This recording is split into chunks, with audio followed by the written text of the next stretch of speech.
అదే RTV app వార్తల్ని క్షణాల్లో చదివే అవకాశం ఉంటుంది. ఒక న్యూస్ పేపర్, ఒక టెలివిజన్ ఛానల్ మీ చేతుల్లో ఎప్పుడూ ఉంటాయి.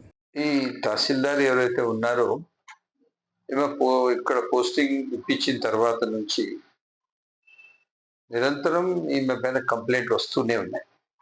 బట్ నేను అంత క్లియర్గా ఉంటుంది, ఎంత విచ్చలవిడిగా వెళ్తుంది, ఇంత బ్రైబ్స్ ఈ విధంగా లంచం తీసుకుంటుంది అనుకోలేదు. మళ్ళా మన ఎమ్మెల్సీ నరేష్ కుమార్ రెడ్డి గారు నాకు కాల్ చేసి, ఏది 30 సెంట్లకు 2 లక్షలు అడుగుతా ఉంది, ఏం జరుగుతోంది ఇది అని చెప్పి నాకు అడగడం జరిగింది అసెంబ్లీలో. సరే, ఇదేదో ఇంత బహిర్గతమైందంటే ఇది పెద్ద ఇష్యూనే ఉంది అని చెప్పి తక్షణం నేను అసెంబ్లీ తర్వాత మదనపల్లికి వచ్చి నేను విఆర్ఓలకు అందరికి పిలిచి విచారించాను. విఆర్ఓలు అందరూ చెప్పారు, అవునన్నా ఫలానా సర్వే నెంబర్లు ఇంత డబ్బు తీసుకున్నాం, ఇంత ఇచ్చి ఆమె తీసుకుని మేము పిలిచి పార్టీలు మాకు డైరెక్ట్గా మాట్లాడించమంటుంది అని చెప్పి ఈ విధంగా.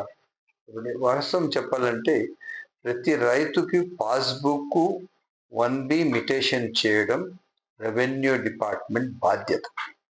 దానికి ఏమాత్రం వాళ్ళేం భూమి కొత్తగా శాంక్షన్ ఇవ్వడం కాదు.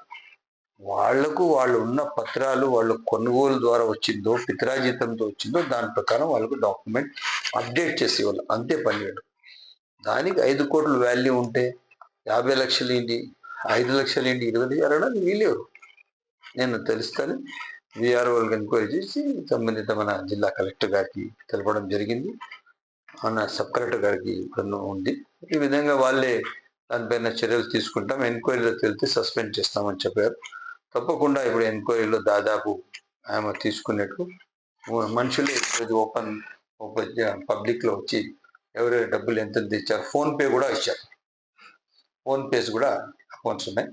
తప్పకుండా తగు చర్యలు తీసుకుంటాం. ప్రభుత్వం దానిపైన పూర్తి క్లియర్ కట్గా ఉంది. సీఎం గారు నోటీస్ కూడా పెట్టాను. తప్పకుండా దానిపైన దీనిలో మా ఇక్కడ ఉన్న లోకల్ నాయకులు, కాన్స్టిట్యున్సీలో ఉన్న పార్టీ ఐక్యతకు వాళ్ళు కొంచెం దానికి దెబ్బతీయాలని చెప్పి కొంచెం వాళ్ళు రాజకీయాలు చేశారు. దానిపైన నాయకులు ఎవరు కూడా అటువంటి చోటు ఇవ్వరు. అందరూ కలిసి ఈరోజు మూకమ్మడిగా మాట్లాడడం జరిగింది. మా నాయకులు, మా తెలుగుదేశం పార్టీ అందరి ఐక్యతని ఈరోజు తెలుగుదేశం పార్టీ బలం. ఇటువంటి కరప్షన్ అధికారులకు మా దగ్గర చోటు లేదు. ఎవరైనా కానీ నా కాన్స్టిట్యున్సీ ప్రజలు నాకు ముఖ్యం. ఎంతటి అధికారం ఉంటే వదిలేదు లేదు. తప్పకుండా వాళ్ళ స్థానానికి చేరుస్తామని చెప్పి సరే. మరిన్ని వీడియోస్ కోసం ఛానల్ ని సబ్స్క్రైబ్ చేయండి. లేటెస్ట్ అప్డేట్స్ కోసం వాట్సాప్ ఛానల్ ని ఫాలో అవ్వండి. ఆ లింక్ డిస్క్రిప్షన్ లో ఉంది.